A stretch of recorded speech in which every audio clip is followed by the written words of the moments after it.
ஆ என்னது தேன்மொழி கூப்பிட்றாங்க நேரம்? ஹலோ தேன்மொழி, சொல்லுமா. ஹலோ அக்கா, சக்தி அக்கா, நல்லா இருக்கீங்களா? நான் நல்லா இருக்கேன் தேன்மொழி, நீங்கள் எப்படி இருக்கீங்க? அக்கா நானும் நல்லா இருக்கேன்க்கா. அப்புறம் என்ன படிக்கீங்களா கொஞ்சமாவது? எங்க புக்கையே பார்த்தே ரொம்ப நாள் ஆச்சு. இந்த பிள்ளைகளுக்கு வேற லீவ் விட்டாங்களா? சுத்தம். சரிக்கா, உங்களை கொஞ்சம் நேரில் பார்க்கணுமே, ஃப்ரீயாக இருந்தால் வர்றீங்களா? இப்போ பிள்ளைகள்லாம் ஸ்கூலுக்கு போயிடுச்சாக்கா? ஆமாம்மா, பிள்ளைகளை இப்போ தான் ஸ்கூலில் கொண்டு போய் விட்டுட்டு வரேன். சாப்பிட்டீங்களா? இல்லை, இனிமே தான். இப்போ தான் விட்டுட்டு வந்தேன். வந்து அக்கடான உட்காந்தேன், அதுக்குள்ளேயும் நீ ஃபோன் பண்ணிட்ட. சரிக்கா, அப்போ கொஞ்சம் வாங்களேன், உங்களை பார்க்கணும். ஒரு முக்கியமான விஷயம் உங்ககிட்ட பேசணும். அப்படியா? என்ன முக்கியமான விஷயம்? எக்கா வாங்கக்கா, நேரில் பார்த்து சொல்கிறேன். எப்போ இப்பயே வரவா? இப்பயே வாங்கக்கா, நான் வெளியே தான் இருக்கேன். சரிம்மா, அப்போ நீ இரு, நான் வரேன். சரிக்கா, நான் வைக்கேன், சீக்கிரம் வாங்கண்ணா. ஹாய்க்கா. ஹாய் தேன்மொழி, இங்கே வா, இப்படி உட்காந்து பேசலாம். வாங்கக்கா, உட்காருவோம். சொல்லுங்க தேன்மொழி. அக்கா ஒன்றும் இல்லைக்கா, எங்கள் வீட்டு பக்கத்தில் ஒரு அண்ணன், அவங்க ஒய்ஃபு, பொண்ணு ஒன்று பையன் ஒன்றுன்னு இருந்தாங்க. சரி. அந்த அக்கா டீச்சர் வேலையா, அதனால் அந்த அக்காவுக்கு ட்ரான்ஸ்ஃபர் கிடச்சிருச்சு. இதுக்கு முன்னாடியும் வேறு ஊரில் போட்டாங்க, ஆனால் அந்த அக்கா வேண்டாம் வேண்டாம்னு சொல்லிட்டாங்க. ஆனால் இந்த தடவை கண்டிப்பாக போயே ஆகணுன்ட்டாங்க. அதனால் அந்த அக்கா வந்து வேறு ஊருக்கு போயிட்டாங்க. அவங்க பொண்ணும் சின்ன பொண்ணு தான், ஒரு 6th தான் படிக்கின்றதுனால அந்த பொண்ணு போயிருச்சு. இந்த பையன் பார்த்துக்கோங்க, அவன் வந்து 10th முடிச்சிருக்கான். அவனுக்கு இந்த ஸ்கூல் தான் பிடிச்சிருக்குன்றதுனால அவங்க அப்பா கூடயே இருக்கேன்ட்டான். சரி, அந்த பையனுக்கு என்ன டியூஷன் எடுக்கணுமா? அதெல்லாம் ஒன்றும் இல்லைக்கா, முதல்ல முழுசாக சொல்கிறத கேளுங்க. சரி சொல்லு. அவங்க இப்போ ஒரு 2 மாதமாக கடையில் தான் வாங்கி அந்த அண்ணனும் அந்த பையனும் சாப்பிட்டுக்கிட்டு இருந்தாங்க. கடை சாப்பாடு என்ன ஒத்துக்கலையான்னு தெரியல, அந்த பையனுக்கு அடிக்கடி உடம்பு சரியில்லாமல் போகுது. அதனால் அந்த அண்ணன் கேட்டுக்கிட்டு இருந்தாங்க, ஏதாவது வீட்டு சாப்பாடு மாதிரி கிடைக்குமா, யாராவது வீட்டில் இருந்து சாப்பாடு ப்ரிப்பேர் பண்ணி கொடுப்பாங்களா அப்படின்ற மாதிரி கேட்டாங்க. அப்படியா?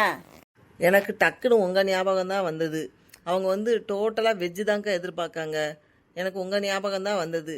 அதான் நான் உங்ககிட்ட கேட்டு சொல்லுவோன்ட்டு அதான்க்கா கூப்பிட்டேன், வேற ஒன்றும் இல்லை. சாப்பாடு சமைச்சு கொடுக்கணுமா? சாப்பாடுனா எந்த மாதிரி, வீட்டில் வந்து சாப்பிடுவாங்களா? எதுவும் ஸ்பெஷலாக செய்யணுமா? இல்லைக்கா சக்திக்கா, அப்படிலாம் கிடையாதுக்கா. இப்போ நீங்கள் உங்கள் வீட்டில் ரெகுலராக என்ன செய்வீங்களோ அவங்களுக்கு அதுவே போதும். ரெகுலராக என்ன செய்வேனோ, நான் திடீர்னு ஏதாவது செய்வேன். அக்கா அவங்களுக்கு எதுனாலும் ஓகே தான், ஆனால் வீட்டில் சமைச்ச சாப்பாடாக இருக்கணும். என்னன்னு தெரில, அந்த பையனுக்கு ஒத்துக்க மாட்டேங்க போல். இப்போ நீங்கள் வீட்டில் இப்போ இட்லி சுட்டிங்கன்னா இட்லி, தோசைனா தோசை, சப்பாத்தினா சப்பாத்தி, இல்லை நீங்கள் வீட்டில் என்ன பண்ணுறீங்களோ அவங்களுக்கு சேர்த்து, மற்றபடி அவங்க எதுனாலும் சாப்பிட்டுக்கிற வேண்டாங்கக்கா. இப்போ நீங்கள் உப்புமாக்குன்னா கூட உப்புமானாலும் அவங்களுக்கு ஓகே தான். அப்படியா? சரி, எப்படி சாப்பிட வருவாங்களா? இல்லைக்கா, நீங்கள் காலையில் உங்கள் பிள்ளைகளுக்கு சாப்பாடு செய்வீங்கல்ல, அதே மாதிரி ஒரு 8 மணிக்கு சாப்பாடு செஞ்சு கொடுத்துடணும். எங்கே போய் கொடுக்கணும்? ஏக்கா ஒன்றும் இல்லைக்கா, ஒரு 8 மணிக்கு அவங்க வந்து ஆளுக்கு காலையில் ஒரு டிஃபன் பாக்ஸு, மத்தியானம் ஒரு டிஃபன் பாக்ஸுன்னு 2 பேர்த்துக்கும் 4 டிஃபன் பாக்ஸ் வாங்கி கொடுத்துருவாங்க. சரி. நீங்கள் காலையில் சாப்பாடை ஒரு டிஃபன் பாக்ஸ்லேயும், மத்தியானம் லஞ்சு ஸ்கூலுக்கு கொண்டு போவாங்கள்ல, அதை ஒரு டிஃபன் பாக்ஸ்லேயும் அவங்களுக்கு பேக் பண்ணி கொடுத்துடணும். அந்த அண்ணன் வந்து 8 மணிக்கு வாங்கிக்கிடுவாங்கக்கா. ஓ அப்படியா? அப்போ நைட்டும் அதுபோல் ஒரு 8 மணிக்கு நீங்கள் என்ன டின்னர் ரெடி பண்ணுறீங்களோ அதை அவங்களுக்கு சேர்த்து ரெடி பண்ணி 8 மணிக்கு அந்த அண்ணன் வந்துடுவாங்க. அவங்களுக்கு வேலை முடிஞ்சிடும், 7:30க்கெலாம் முடிஞ்சிடும். அதனால் அந்த அண்ணன் 8 மணிக்கு வந்து வாங்கிக்கிடுவாங்க. அப்படியா? இப்போ சப்போஸ் நம்ம என்னைக்காவது ஊருக்கு போக வேண்டியது இருந்தா? ஏக்கா அது என்னைக்கோ ஒரு நாள் அப்படின்னா அவங்க ஒன்றும் சொல்ல மாட்டாங்க, அட்ஜஸ்ட் பண்ணிக்கிடுவாங்க. ஆனால் நம்ம ஓயாமல் இப்போ ஒரு பொறுப்பில் ஏற்றுக்கிட்டு நம்ம ஓயாமல் இது பண்ணக்கூடாதுல்ல. சரி, அப்போ ஈவினிங் ஸ்நாக்ஸ்லாம்? இல்லைக்கா, அது அந்த அண்ணன் வரும்போதே இந்த கடைகளெல்லாம் அந்த கொலக்கட்டை, கருப்பட்டி கொலக்கட்டை பயர்லாம் போடுறாங்கல்ல, அந்த மாதிரி ஏதாவது வாங்கிட்டு வந்து அந்த பையனுக்கு கொடுத்துருவாங்க. அது ஒன்றும் பிரச்சனை இல்லை. அவன் பெரிய பையன் தான் பார்த்தீங்களா, ஒன்று அவங்க அப்பா வாங்கிட்டு வருவாங்க, இல்லை அவனே கூட ஸ்நாக்ஸ் வாங்கிட்டு வந்து சாப்பிட்டுக்குருவான். சாப்பாடு தான் பொழுதன்னைக்கு வெளியே சாப்பிட்றது ஒத்துக்க மாட்டேங்குன்னு சொல்லிக்கிட்டு இருந்தாங்க. இப்போ எங்கள் வீட்டிலன்னா நாங்கள் வந்து இந்த சோம்பு அந்த மாதிரிலாம் போடுவோம் பார்த்தீங்களா, அந்த டேஸ்ட் அவங்களுக்கு ஒத்து வராது. அதான் யாராவது சைவமாக சமைச்சு கொடுத்தாங்கன்னா நல்லாயிருக்கும். நாங்கள் எனக்கு டக்குன்னு உங்கள் ஞாபகம் தான்க்கா வந்துச்சு. நீங்கள் உங்களுக்கு பிள்ளைகளுக்கு செய்யும்போது கூட கொஞ்சம் செய்யணும், அவ்வளோதான். மாதம் 10,000 ரூபா தந்துடுவாங்கக்கா. அப்படியா? அந்த அண்ணன் இப்படி உங்ககிட்ட நான் கேட்க போகிறேன்னு சொன்னவனே, ஏம்மா எங்களுக்கு நான் ரொம்ப பெருசாக சாப்பிட்ற ஆள் கிடையாது, அதனால் இட்லினாலுமே 4, மத்தியானம் கொஞ்சோண்டி சாப்பாடு, அது மித்தபடி அவங்க வீட்டில் அவங்க என்ன செய்கிறாங்களோ அதை கொடுத்தாலே போதும். மற்றபடி ஸ்பெஷலாக வெரைட்டியாலாம் எங்களுக்கு செய்யணும்னு அவசியம் இல்லை.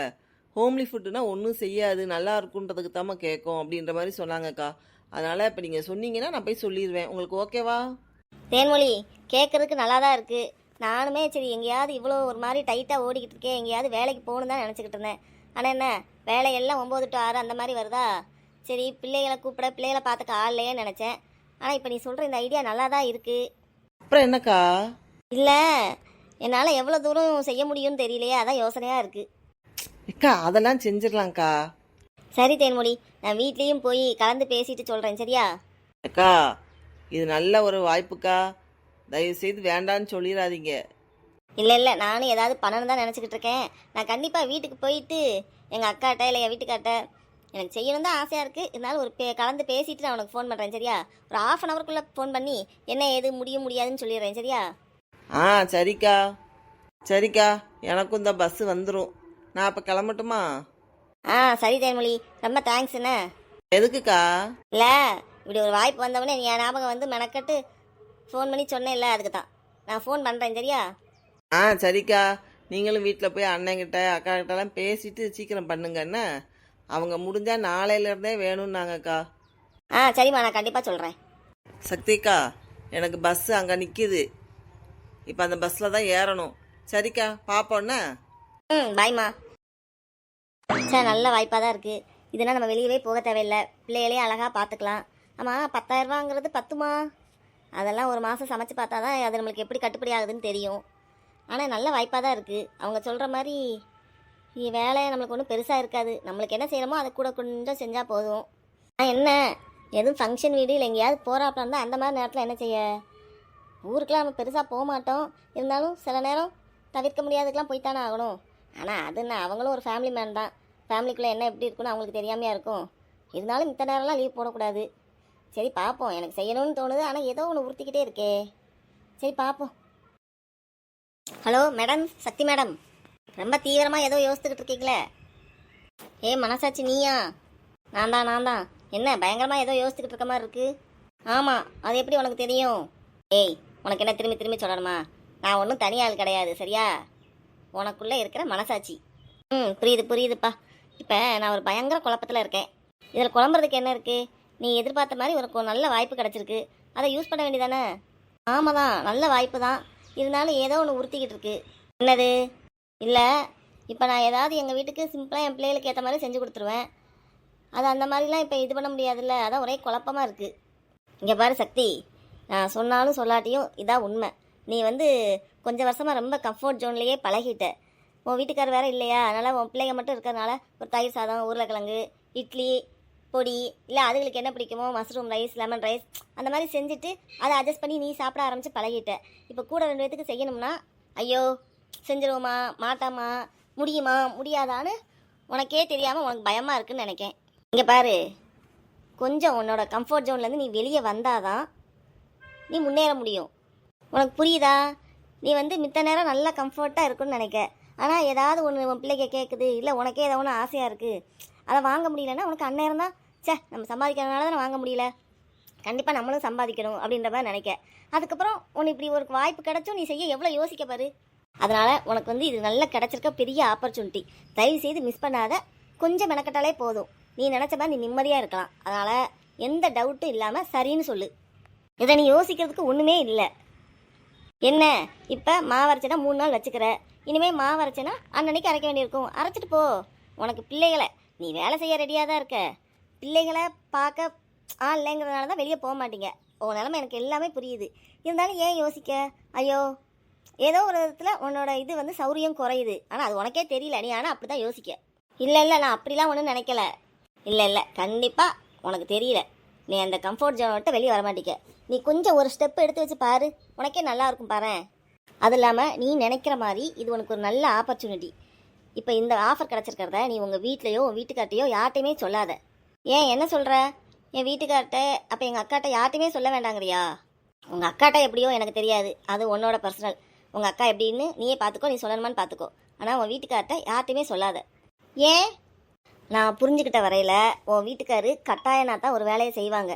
உனக்கு இப்படி ஒரு வாய்ப்பு இருக்கு, உன்னால ஒரு 10,000 சம்பாதிக்க முடியும்னா உன் வீட்டுக்காரு இன்னும் கொஞ்சம் தாராளமாக செலவழிக்க ஆரம்பிச்சிருவாங்களே தவிர நீ நினைக்கிற மாதிரி சேர்த்து வைக்கணும், பிள்ளைக்கு ஒரு நகை வாங்கணும் அந்த மாதிரி அவங்க யோசிக்க மாட்டாங்க. நகை தானே, பிள்ளை என்ன இப்போ தானே 11 வயசு தானே ஆகுது, சின்ன பிள்ளை தானே, இன்னும் ஒரு 10 வருஷம் கழிச்சு பார்த்துக்கலாம், இப்போ என்ன அவசரம், இப்போ ஜாலியாக இருப்போம், அந்த மாதிரி தான் உன் வீட்டுக்காரு யோசிப்பாங்க. நீ அப்புறம் உட்காந்துட்டு சொல்லிக்கிட்டு இல்லை இல்லை என் காசை நான் தரமாட்டேன், இது நான் சம்பாதிக்கேன் அப்படின்னா உன் ஃபேமிலிக்குள்ளே உனக்கு பிரச்சனை வரும். இது முடிஞ்ச அளவு இப்போ இதை வந்து அவங்களும் வெளியூரில் இருக்காங்க, நீ இதை அவங்ககிட்ட சொல்ல வேண்டிய அவசியம் இல்லையே. முடிஞ்சா சொல்லாமல் செஞ்சு பாரு. உன் வீட்டுக்காட்டன்னு சொல்லலை, இங்கே அப்பார்ட்மெண்ட்லேயுமே யார்ட்டையும் சொல்லாத, சொல்லாமல் செஞ்சு பாரேன். சொல்லாமல் செய்ய முடியுமா? ஏன் நீ என்ன புதுசாக கடையை ஆரம்பிக்க போகிற? கடை ஆரம்பிக்கல, ஆனால் எதுக்கு தான் எங்கள் சித்தி வீடு இருக்குது, அப்பார்ட்மெண்ட்டு, அப்புறம் எப்படி தெரியாமல் இருக்கும்? தெரியாமல் செய்யின்னு சொல்லலை, இப்போ அவசர அவசரமாக சொல்லாத, ஒரு மாதம் செஞ்சு பாரேன். செய்ய முடியுமா? கண்டிப்பாக முடியும், இதில் என்ன டவுட்டு? அவங்க டிஃபன் பாக்ஸ் கொடுத்துட போகிறாங்க, நீ உன் பிள்ளைகளுக்கு செய்யும்போது கூட ஒரு ஈடு இட்லி வச்சு அவங்களுக்கு எடுத்து வச்சிட போகிற, லஞ்சு செய்யும்போது அப்படியே சேர்த்து செஞ்சு எடுத்து வச்சிட போகிற, பிள்ளைகளை ஸ்கூலில் போய் விடும்போதே எடுத்துகிட்டு போ, அவங்களுக்கு அங்கே வச்சு கொடுத்துட்டு வந்துரு. இது எப்படி வெளியே தெரிய போகுது? நீ ஏன் சொன்னாலும் வெளியே தெரியாது. காலையில் கரெக்டு தான், அப்போ நைட்டு? ஏன் நைட் என்ன நீ கடைக்கே போக மாட்டியா? கடைக்கு போகிறேன்னு சொல்லிட்டு போய் கூட. அப்படி கிடையாது, கடைக்கு நான் டெய்லியுமா போய்கிட்டு இருக்கேன். போ, டெய்லி அன்னன்னைக்கு காயா அன்னன்னைக்கு வாங்குவேன்னு சொல்லு. இதெல்லாம் ஒரு மேட்ரா? சமாளிக்கணும்னு நினச்சா எப்படி வேணாலும் சமாளிக்கலாம். நீ சொல்கிறதும் சரிதான், இப்போதைக்கு கொஞ்ச நாளைக்கு தெரியாமல் இருக்கிறதா நல்லது. ஏன்னா இங்கே யாரும் நம்மளுக்கு நல்லது நடந்தால் சந்தோஷப்படுறதுக்கு யாரும் கிடையாது. நீ சொல்கிற மாதிரி என் வீட்டுக்காரர் கொஞ்சம் தாராளமாக செலவழிப்பாங்க, கொஞ்சம் எடுத்து வைக்கணும் அதெல்லாம் நினைக்க மாட்டாங்க. அப்புறம் எனக்கும் அவங்களுக்கும் இதனால் சண்டை தான் வரும். கொஞ்சம் சம்பாதிக்க ஆரம்பித்தாங்களே இதை சண்டை போட ஆரம்பிச்சிட்டான்னு நினைப்பாங்க. அதனால் முடிஞ்ச அளவு நான் சொல்லாமையே மெயின்டைன் பண்ணுறேன். ஆனால் எங்கள் அக்கா கிட்டே என்னால் சொல்லாமல் இருக்க முடியாது, அதனால் எங்கள் அக்காட்ட மட்டும் நான் சொல்லுவேன். சரியா? Okay okay. நான் இவ்வளோ நேரம் கூட குழப்பத்தில் தான் இருந்தேன், இப்போ தான் உங்ககிட்ட பேசின பிறகு எனக்கு ஒரு தெளிவு கிடச்சிருக்கு. ரொம்ப தேங்க்ஸ் மனசாச்சி. நான் இப்போ உடனே போய் அப்போ அந்த தேன்மொழி பொண்ணுக்கு ஃபோன் பண்ணுறேன். சீக்கிரம் போய் பண்ணு. ஆமாம், எனக்கு ஒரு டவுட்டு, 10,000ங்கிறது பத்துமா? கண்டிப்பாக பத்தும். தாராளமாக உனக்கு ஒரு எப்படியும் 6,000 பக்கத்துலையாவது கையில் ரூபா நிற்கும். அப்படியா? அவ்வளோதான் நிற்குமோ? ஆமாம், பொருள் வாங்கணும்ல. ஆனால் ஒன்றும் கவலைப்படாத, வீட்டில் இருந்த இடத்துலேருந்து நீ எத்தனை நாள் நினச்சிருக்க? நம்மளுக்கு ஒன்றும் பெருசாக செலவில்லை, இந்த பிள்ளைகளுக்கு ஏதாவது கேட்டால் வாங்கி கொடுத்துக்க, அப்புறம் அப்பப்போ ஏதோ ஒன்று வாங்குறதுக்கு ஒரு 2,000 இருந்தாலும் போதுன்னு. இப்போ எக்ஸ்ட்ரா 6,000 வரப்போகுது. ஃபஸ்ட்டு அப்படி தான் இருக்கும், அதுக்கப்புறம் பார்த்துக்கலாம் வேறு எப்படி மிச்சப்படுத்தலாம் என்னன்னு. நான் ஒரு கெஸ்ட்டில் சொல்கிறேன்.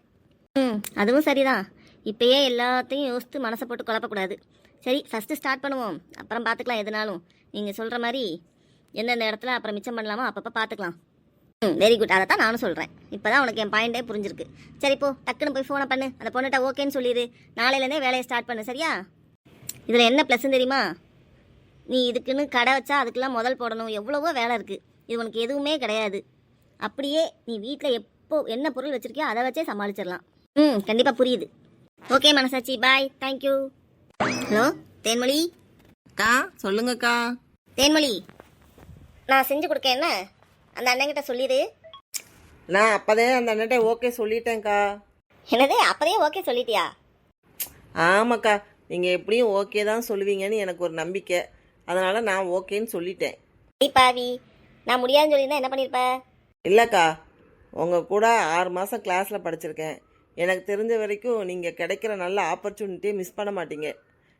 நீங்களே என்னடா பண்ணலான்னு எவ்வளோ நாள் என்கிட்ட புலம்பி இருக்கீங்க, அதனால் கண்டிப்பாக இந்த வாய்ப்பை நீங்கள் யூஸ் பண்ணிப்பீங்கன்னு எனக்கு நம்பிக்கை இருந்தது. அது இல்லாமல் நீங்கள் சாப்பாடு செஞ்சு கொண்டு வருவீங்களக்கா, அது எனக்கு ரொம்ப பிடிக்குமா, அதனால தான் நான் உங்களையே சொல்லணும்னு நினச்சேன். நீங்கள் கண்டிப்பாக செய்வீங்கன்னு எனக்கு தெரியும்க்கா, அதனால தான் நானே சரின்னு சொல்லிட்டேன். சரிக்கா, அப்போ இன்றைக்கி சாயந்தரம் பாத்திரம்லாம் நான் வந்து கொடுத்துட்றேன். சரியா? நாளையிலேருந்து நீங்கள் சமைச்சு கொடுத்துருங்க, ஓகேவா? ஓகேம்மா. நான் காலையில் பிள்ளைகளை ஒரு 8 மணிக்கு பிள்ளைகளை ஸ்கூலில் கொண்டு போய் விட போவேன், அப்போ கொடுத்தா போதும்ல? என்ன? ஆமாக்கா, அப்போ கொடுத்தா போதும்.